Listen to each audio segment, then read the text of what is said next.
शहरियत कानून के खिलाफ महाराष्ट्र के साबिक वजीर आला और महाराष्ट्र के रियासती वजीर अशोक चौहान ने मोर्चा खोल दिया है। इन्होंने कहा कि हम महाराष्ट्र में शहरियत तरमीमी कानून लागू नहीं होने देंगे। जब तक हमारी हुकूमत है तब तक इस रियासत में ये मुतनाज़ा कानून नाफिज नहीं होगा। चौहान का कहना है कि हम बीजेपी हटाने की सरकार में शामिल हुए हैं। कांग्रेस पार्टी आज हुकूमत में महाराष्ट्र में है और जब तक हमारी यह हुकूमत है तब तक सीए का अमल महाराष्ट्र में हम नहीं होने देंगे। दोस्तों, ये कहने के लिए मैं आया हूं। अमर राजूरकर ने जो यहां पर बयान किया बिल्कुल सच है। नागपुर में असेंबली का सेशन जब शुरू हुआ, सबसे पहले मैंने हमारे वहां पर सभागृह में असेंबली में ये सवाल उठाया कि सीए की कानूनी तौर पर महाराष्ट्र में सीए लागू नहीं होना चाहिए।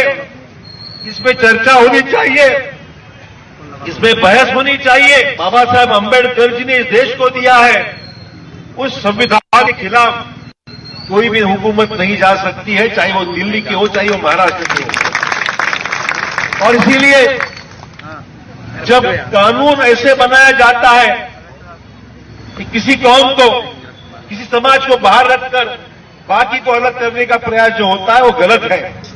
संविधान हमारा सबसे ये कहता है कि डिस्क्रिमिनेशन नहीं कर सकते, अलग अलग समाज को बंटवारा नहीं कर सकते। हमारा देश एक सेक्युलर देश है और सेक्युलरिज्म की बुनियाद को पक्का बनाना हमारा फर्ज है। और इसीलिए कानून जो है वो ऐसा होना चाहिए जो कॉन्स्टिट्यूशन की बिल्कुल चौखट में बैठने वाला हमारा संविधान के अंदर होना चाहिए। इस खबर पर मजीद बातचीत करेंगे, रुख करेंगे मुंबई का। हमारे साथ हमारे नुमाइंदे अमित रॉय जुड़ रहे हैं। अमित रॉय, 3 पहियों वाली सरकार के वजीर कह रहे हैं कि हम शहरियत तरमीमी कानून यानी सीए को नाफिज नहीं होने देंगे, लागू नहीं होने देंगे। अब सवाल ये उठता है कि क्या एनसीपी और शिवसेना भी महाराष्ट्र के रियासती वजीर अशोक चौहान की हाँ में हाँ मिलाएगी? देखिए, ये सबसे बड़ा सवाल है। हालांकि कांग्रेस पहले ही कह चुकी है कि सीए कानून को जो है लागू नहीं होने दिया जाएगा, ये, और एनसीपी भी जो है ये बात पहले कह चुकी है। नवाब मलिक ने कई बार इस चीज को जो है मीडिया के समक्ष रखा है। दरअसल ये प्रोग्राम था नांदेड़ में, जहां पर मुस्लिम समाज के लोगों ने सीए के विरोध में बैठक का आयोजन किया था और उसी बैठक में अशोक चौहान पहुंचे थे। उन्होंने साफ तौर पर कहा कि हम बीजेपी को हटाने के लिए सरकार में आए हैं और मुस्लिम भाइयों ने साफ तौर पर कहा था कि बीजेपी उनकी सबसे बड़ी दुश्मन है, उसे अगर हटाना है तो आप लोगों को सत्ता में आना पड़ेगा। इसलिए हमने जो है महाराष्ट्र की सत्ता को जो है स्वीकार किया है और हम जो है सीए कानून को बिल्कुल भी महाराष्ट्र में लागू नहीं होने देंगे। अब सवाल यही कि एनसीपी ने तो पहले ही हामी भर दिया था, लेकिन शिवसेना का जो स्टैंड था वो पहले जो है काफी दोहरा स्टैंड जो है शिवसेना ने अपनाया था। हालांकि शिवसेना अभी कह रही है कि किसी भी चीज को जो है बदलाव करने के लिए अगर कुछ सही चीजें डाली जाती हैं तो उसका विरोध नहीं होना चाहिए, लेकिन जो अभी सीए कानून बना है वो बिल्कुल भी महाराष्ट्र में लागू नहीं होने दिया जाएगा। तो साफ तौर पर ये हो गया कि अशोक चौहान ने ये कहा कि मुस्लिमों के सबसे बड़े दुश्मन जो है वो बीजेपी, और बीजेपी को हटाने के लिए इस सरकार का गठन हुआ है। जी अमित, क्या इसके बाद शिवसेना का कोई रद्द अमल आया अशोक चौहान के इस बयान के बाद? देखिए, अशोक चौहान ने कुछ ही देर पहले जो है इस ट्वीट किया है इस चीज को लेकर। अभी तक जो है शिवसेना की तरफ से किसी भी प्रकार का बयान जो है किसी भी नेता की तरफ से नहीं आया है। हम लगातार शिवसेना के नेताओं के टच में हैं। अब देखना ये होगा कि शिवसेना जो इस पूरे रवैये पे जो है क्या कुछ कहती है। हालांकि मैंने आपको पहले ही कहा कि शिवसेना पहले दोहरी नीति अपना रही थी, लेकिन बाद में जो है जब कांग्रेस एनसीपी का विरोध बहुत ज्यादा बढ़ गया, चूंकि तीनों पार्टियां सत्ता में, उसके बाद वो पीछे हटे थे।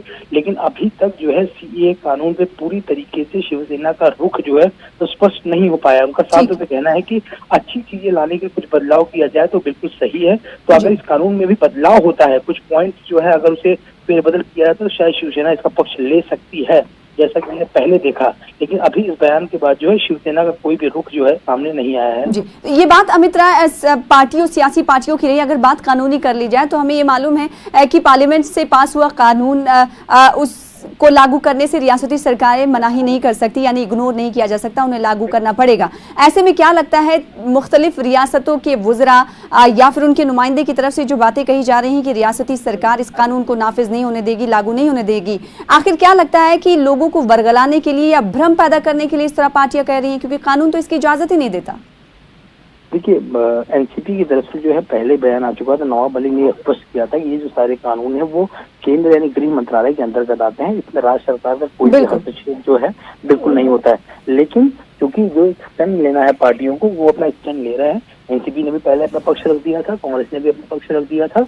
अब देखना ये होगा, ये उन्हें भली भांति मालूम है कि अगर जो केंद्र द्वारा पारित जो है कानून है उसे महाराष्ट्र में लागू होने से, किसी भी राज्य में लागू होने से राज्य सरकार जो है रोक नहीं सकती है। लेकिन लोगों का अपना एक वोट बैंक है, उस वोट बैंक को जो है साधने के लिए जो है लगातार पार्टियों की तरफ से जो है बयानबाजियां शुरू हैं। अब कांग्रेस, एनसीपी, शिवसेना ये नहीं कह सकती कि हम सीए के पक्ष में है। तो जब आप पक्ष में नहीं, जिसका मतलब आप विरोध में ही है उसके, तो जनता को अपनी तरफ आकर्षित करने के लिए, जनता का वोट जो है अपनी तरफ बना रहे, इसको लेते हुए लगातार बयानबाजियां शुरू हैं। अमित, क्या नहीं लगता कि बयानबाजियों से ज्यादा सही ये होता जिस तरह से केरल और पंजाब ने रेजोल्यूशन पास किया है असेंबली में, तो जब आप मुखालिफत कर रहे हैं, विरोध कर रहे हैं, तो आप रेजोल्यूशन पास करिए।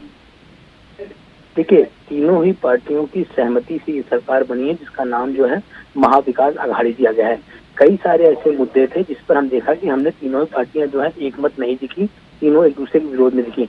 अगर आपको रेजोल्यूशन पास करना है तो आपको तीनों पार्टियों का समन्वय होना जो है बहुत जरूरी है, जो इस पूरे मामले में नहीं दिखाई दे रहा है। इसी के मद्देनजर हम देख रहे हैं कि अपने अपने वोट बैंक को साधने के लिए जो कि ये कहा जाता है कि मुस्लिम वोट बैंक जो हमेशा, बिल्कुल असल मसला ये है कि वोट को साधने की कोशिश सियासी पार्टियां करती रही हैं और कर रही हैं। बेहद शुक्रिया अमित रॉय हमारे साथ जुड़ने के लिए और तफसील से बातचीत करने के लिए।